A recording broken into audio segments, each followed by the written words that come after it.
নমস্কার, আমি বিজিটির রাজ্য সম্পাদক ডক্টর সৌরেন ভট্টাচার্য বলছি। আপনারা সকলেই জানেন যে আমাদের যারা মাধ্যমিক স্তরের জন্য শিক্ষক শিক্ষিকা রয়েছেন তাদের জন্য আরেকটি সমস্যা তৈরি হয়েছে সুপ্রিম কোর্টের বর্তমান নির্দেশ অনুসারে।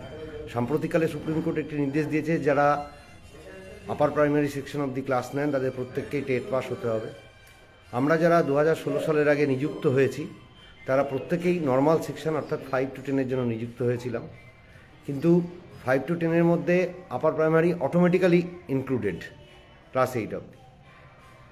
এটা যেমন একদিকে রয়েছে, তেমনি অপরদিকে রয়েছে আমাদের একটি বিজিটিএর করা মামলায় কলকাতা হাইকোর্ট রায় দিয়েছিল যে 2016 সালের আগে নিযুক্ত শিক্ষকগণ তারা নর্মাল সেকশনে নিযুক্ত হয়েছেন এবং তাদেরকে আপার প্রাইমারি হিসাবে ট্রিট করা যাবে না।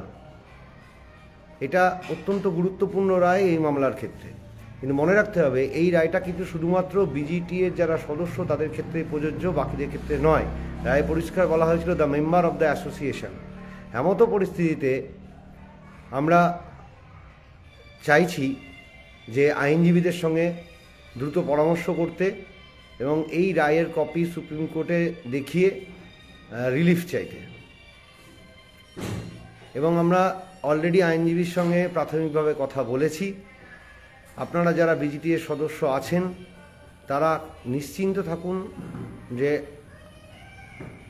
বিজিটিএ তার সদস্যদের স্বার্থ যথাযথভাবে রক্ষা করতে চেষ্টা করবে।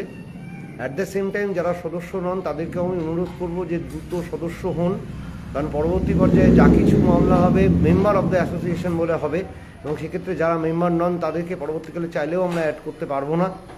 তাই সকলকে অনুরোধ করছি যে এদিক ওদিক দৌড়ঝাঁপ না করে সংগঠনের ইয়েতে ভরসা রাখুন।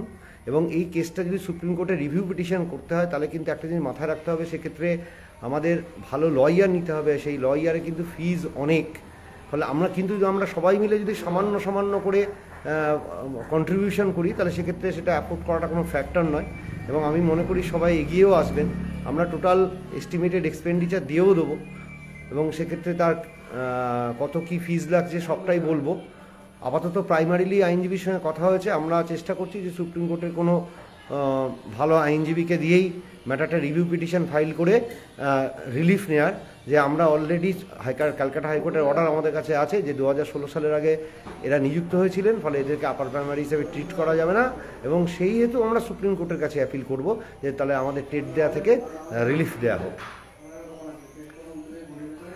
সকলের সঙ্গে থাকুন। পরবর্তী পর্যায়ে এর আপডেট সময় থেকে সময় দেওয়া হবে। শুধু সকলকে অনুরোধ করব যে সকলে যারা মেম্বারশিপ নেননি তারা মেম্বারশিপ অবশ্যই নিয়ে নিন। যারা মেম্বারশিপ নিয়েছেন তাদের কিন্তু মেম্বারশিপ রিনিউয়াল করাতে হবে। আমরা 1 থেকে 2 দিনের মধ্যে রিনিউয়াল লিঙ্কটা দিচ্ছি। Renewal membership once for all 5 বছর আগে নিয়েছিলেন মানে নয়, তাদেরকে মেম্বারশিপ রিনিউ করাতে হবে। কারণ আমরা যারা রিনিউ করবেন সেই লিস্টটাই আমরা কিন্তু দেবো ইয়েতে সুপ্রিম কোর্টে, সেই লিস্ট দিয়েই অ্যাপিল করা হবে। আগেরবারও তাই করা হয়েছিল ক্যালকাটা হাইকোর্টে, ফলে রায়টা এসেছিল মেম্বার অফ দ্য অ্যাসোসিয়েশন বলে। এবারও কিন্তু তাই হবে। এবং যারা করবেন না আমরা ধরে নেবো তারা সদস্য হিসেবে থাকতে চাইছেন না, ফলে সেক্ষেত্রে কিন্তু রায় যাই আসবে সেটা কিন্তু অ্যাপ্লিকেবল হবে না। ধন্যবাদ সকলকে, সঙ্গে থাকুন।